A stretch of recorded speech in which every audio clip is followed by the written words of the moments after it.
What you're looking at here is an 11-year investment in a chestnut orchard. And it started as a bare field and a pile of bare root seedlings. And over the past 11 years, I've transformed it into a chestnut orchard. When you start doing this project, you don't know exactly what you're getting into. And winter is the best time to kind of see how that progress has come along. Because the trees, while they still hold their leaves, the ground is kind of barren, snow's flat. The tall weeds that grow in the middle are gone. So you see laid bare before you, what started as small seedlings, smaller than my finger, have now grown into true trees. They've grown out of the tree tubes, and it's beautiful. When you think about growing these trees, a lot of people think it's just about growing trees, but what you're really doing is investing in your future version of what you want your land to become. Come along today. I'm gonna show you what 11 years of growing a chestnut orchard looks like, the ups, the good, the bad, and some things that surprised me along the way. First, let me introduce myself. My name's John, and I own this 450 tree, 10-acre chestnut orchard in northwest Pennsylvania. When I started growing these trees about 11 years ago, I didn't know if those small seedlings would turn into trees. There was not a ton of information about chestnut trees, but I read several publications, watched what little video content there was on them, and decided to try them. And now we've got trees that are substantial. Just imagine trees that were smaller than a pinky, and now you see trees that are measuring 6-8 inches in diameter, maybe a little more, and have turned into substantial trees. I wanted to share with you during those 11 years a couple of the major milestones. Number one was when the tree first started coming out of the top of the tree tubes. I started with 5-foot tree tubes, and when those first leaves come out, a few trees grew very fast. We're out the first summer. I'm very excited by that. I used to joke that I had a tube farm as opposed to a tree farm. Then I had trees starting to come out, so it felt more real. It felt like something was working. And then the deer started eating the top, so I had to add an extension. I'm 6 foot tall, so this has slid down a little, but it's about 5'8", I would say, that we have this tube. And this tube topper, as I called them, really helped prevent the deer from eating the tops. The next major step was the first blossoms and the first burrs. Lots of excitement. Some people I've heard get lucky and have blossoms at the end of their first year if they have really healthy bare root seedling. I didn't get them until about year 3, but when you produce that first chestnut blossom and then you see the first burr, I protected it. I put a netting around it so that I would collect that burr. That was very exciting. Unfortunately, no fertilized nuts inside that.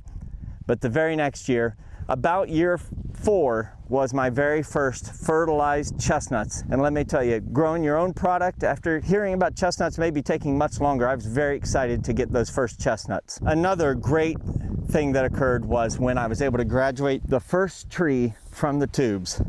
This tree, down at the bottom, I would say it's getting close to a foot in diameter, but getting it out of the tree tube because it's too big. Now those tubes would split, but these were starting to split, and I just helped them and removed the tree tube and turning them into real looking trees, still protecting a little from the deer in the wire cages, but free of the tubes was a huge moment. And finally, one of the greatest moments was actually selling my first chestnuts. When you make enough chestnuts that there's beyond what you can eat and you start producing, well, you feel like maybe this is going to work. So those were some of the greatest things that occurred in those 11 years. It was first few leaves coming out of the top of the tube, getting those first blossoms and burrs, getting our first chestnuts, and then selling our first chestnuts were all great moments to this point in 11 years of a chestnut orchard. Hasn't been all great news, however. We've had some losses. We have had chestnut blight. A few trees did have those, even though we're primarily Chinese trees that have good resistance. That doesn't mean all of them are 100%. And we've had some that just split and died. And here's an example of a tree that died. You know, YouTube, we got to show all the positives. It's hard to show the non-successfuls, but if you look here, these are newer trees. But if you look down the row, there's a lot of trees missing. Some trees there, but not all trees grow. And it is an ongoing effort to keep trees alive. If you can get them through the first 3 years, you're golden, but you got to get them through those first 3 years. But we have had a lot of success.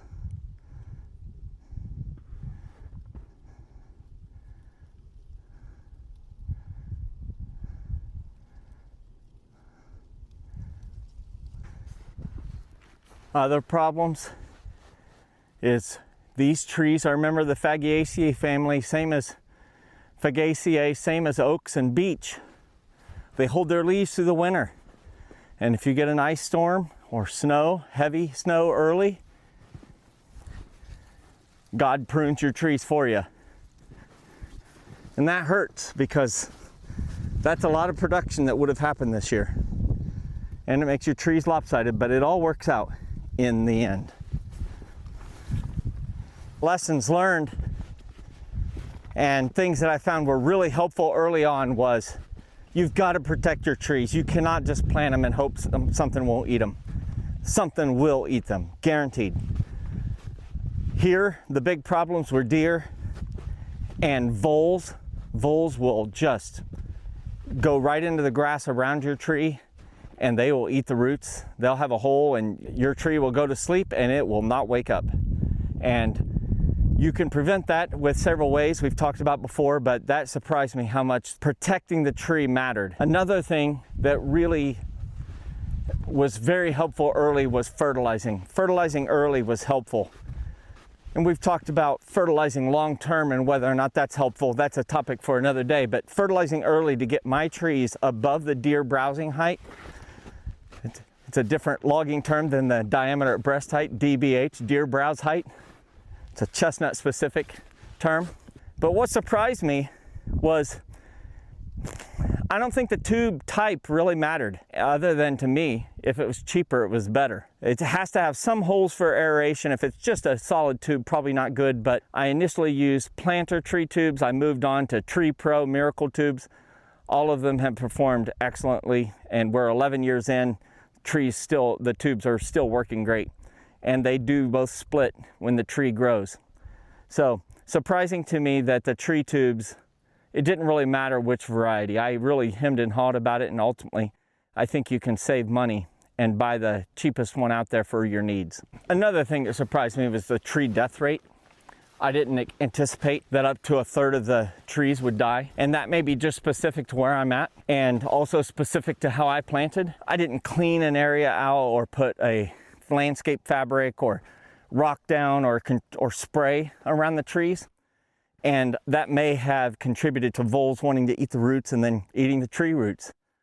But the death rate did surprise me. Be ready and buy some extra trees and keep them in a nursery area and be ready to infill. Otherwise you'll end up with big holes in your chestnut orchard if you're not going to grow chestnuts every single year. One of the things that surprised me the most is I purchased this John Deere 5065E. It's a 65 horse tractor. I thought I would use it primarily for managing the orchard, keeping the orchard floor down. And I'm telling you, that was fine when the trees were little and I was running a tube farm. But as the trees got bigger and the branches got bigger, that rollover protection bar would send that branch either crack it or whip it back at me. It was not good on the trees or me.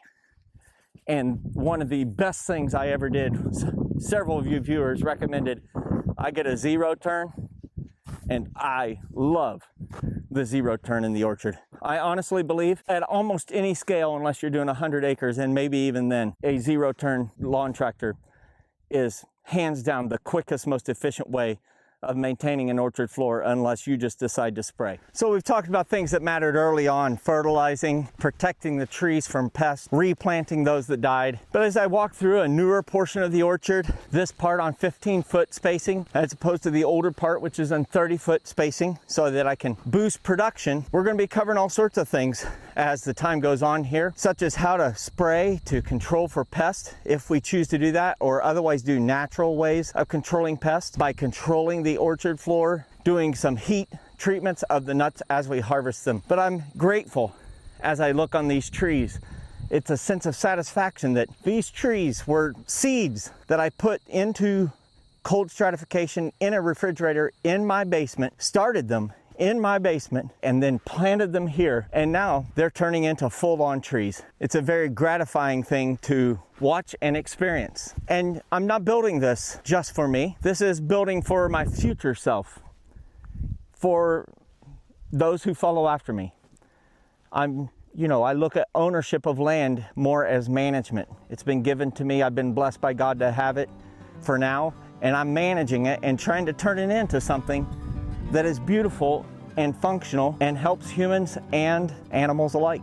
It's very gratifying growing these trees and seeing them grow after having handled them, having a whole orchard. I talk about it in the past, having a whole orchard in a little Rubbermaid, and now here they are all doing their thing. It's kind of like your kids. 11 years ago, this started as bare root trees and seeds in a basement with a long-term idea.